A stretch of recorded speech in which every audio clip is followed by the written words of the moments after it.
save from Mikel not long after they came on? Was that kind of turning point? Because it looked as if he was going to get through and equalise.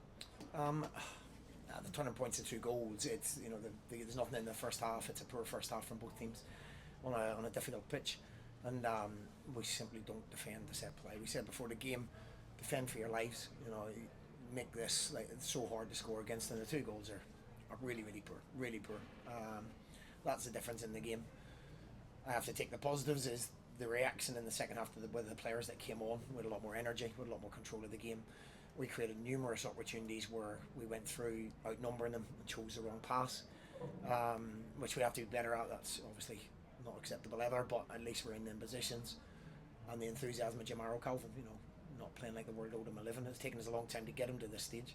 And he won't get 90 minutes yet, but actually someone that has enthusiasm, that wants to run up front and press is refreshing as was rolling to do it. And I thought the 3 of them made a difference when they come on, but the goals are really, really poor. Individuals not doing their job, which they're set out to do, and you're going to lose games if you do that. Bonus Mark back in the pitch. As I said, the positives, I have to take the positives. You can feel sorry for yourself and find no way out of it. I see a way where things are changing. I see Mark coming on. The first thing he does is play a brilliant pass in behind. We get a corner from it.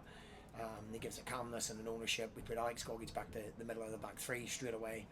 I don't think I had an opportunity after that because he organises and he pulls people about. And as I said, the enthusiasm of Jamaro Calvin and Keanu Backus doing the warm up with us. It's there is cause for hope for me. Obviously, we have to take the criticism. We're not winning football matches, and we're in a battle. But it's the boys that I know will battle are on their way back. Backus and a younger potentially for next Saturday. Potentially, yeah. Getting Alex back in central defence almost just as much a positive as getting Mark back in the very much so. Like we know what his best position is. Needs must at the moment, and people say you've brought midfielders in and they're not playing well. That tells you something. January is a really, really difficult window for clubs of our resources. We don't sign people who are playing football. We don't sign people that have a record of scoring goals because we don't have the finances to do that. It takes a lot of time to get these people even near where they need to be, and they're not near where they need to be at this moment in time. So to have people like Alex back in his right position, to have Mark O'Hara, to have Keanu Backus, to have Jonah Yunga. When I've said them 4 names, there is reasons. There's people who aren't performing, and as I say, we're conceding really soft goals, which is so unlike what we're made of. But that's why we're not winning football matches at the moment, and we have to turn that round. Lie down and feel sorry for yourself, or you can stand up and fight. And I know the boys that will stand up and fight for me. I know the boys perhaps have got bigger egos and maybe don't want to, but I know that they're on their way back, and I know that we'll make sure that we're going to have a fight and a scrap to make sure we get the points to be in this division. Sorry, it's what you mentioned there about fitness and bring players in January. Is that the case with Alan Campbell, or is? Yeah, listen, as I said, I'm not going to individualise anyone. If people aren't playing when we're on a losing run, then they're not doing enough in training, or they're not fit enough. One of the two. I mean, I don't know any manager that doesn't select his best team. Everyone's got an opinion on that best team, but unfortunately, they don't see them during the week. They don't see how they play or train. So that's not just one individual. That's numerous players. If I'm playing players out of position, then that tells you that the others haven't stepped up quite yet, and it's up to them to do it. How do you get those players to kind of step up? Because you have spoken yourself about you're relying on the same core group of players to go to the well for you. How much of a challenge do these guys have to actually put themselves forward? And well, as I said, the people we've signed haven't played football. Alan Campbell hasn't played for 7 months.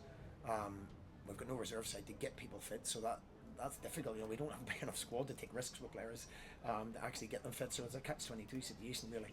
As I say, the level of resources we have in a January window, you get very, very young and experienced players, injured players with a history of injuries, where you get players that aren't playing football. That's the reality of the situation. We've built a squad 3 years ago that we were able to compete and put a squad together that will compete, and that's on its way back. And I've seen positives in the second half. I have to see the positives. You can't all be negative. It's up to the boys that have come in to work harder in training, get fitter. Like Calvin has done, Jamaro's done that. So yeah, it's taken time, but he's done that. He's shown you can do that. He's shown enthusiasm.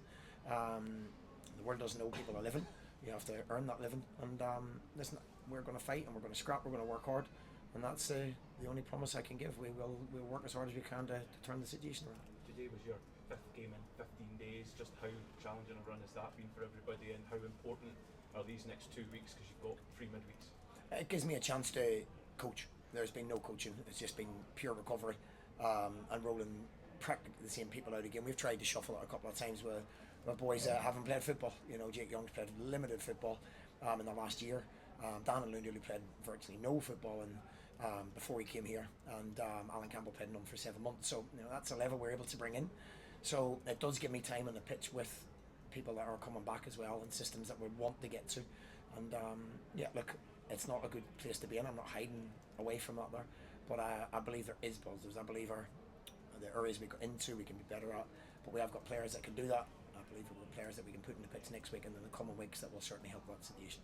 It's obviously going to be a bit of a scrap for survival in these final weeks of the season. Alex Gogic said the other week, he looked around the dressing room and didn't have one doubt at all about the mentality. Is that a view you share?